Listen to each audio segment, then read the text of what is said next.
Ultraviolet automotive അവതരിപ്പിച്ച shock wave ഇന്ത്യയിലെ ആദ്യ ഇലക്ട്രിക് എൻഡ്യൂറോ ബൈക്കായി മാറുന്നു. ഉയർന്ന ഗ്രൗണ്ട് ക്ലിയറൻസും 120 കിലോഗ്രാം ഭാരമുള്ള ലഘുവായ ബോഡിയും മോടിയുള്ള ടയറുകളും മികച്ച സസ്പെൻഷനുമൊക്കെയായി ഇത് മികച്ച ഓഫ് റോഡ് റൈഡിംഗിനായി രൂപകൽപ്പന ചെയ്തിരിക്കുന്നു. 14.5 bhp പവറും 505 Nm ടോർക്കും 120 കിലോമീറ്റർ പരമാവധി വേഗവുമുള്ള ഈ ബൈക്ക് ഡയറക്ട് ഡ്രൈവ് ട്രാൻസ്മിഷനാണ് ഉപയോഗിക്കുന്നത്.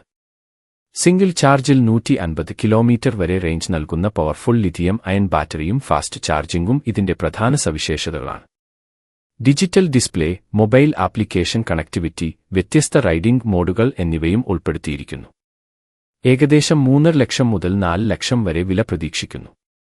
ഷോക്ക് വേവ് മികച്ച ടോർക്കും ഓഫ് റോഡ് റൈഡിംഗിനുള്ള പക്കാ ഡിസൈനുമുള്ളതിനാൽ വിപണിയിൽ ശ്രദ്ധേയമാകുമെന്നുറപ്പാണ്. എന്നാൽ വില കൂടിയെന്നതും ഇന്ധന ബൈക്കുകളുമായി താരതമ്യം ചെയ്യുമ്പോൾ റേഞ്ച് കുറവെന്നതും ചില ഭാവി പ്രശ്നങ്ങൾ ആവാം.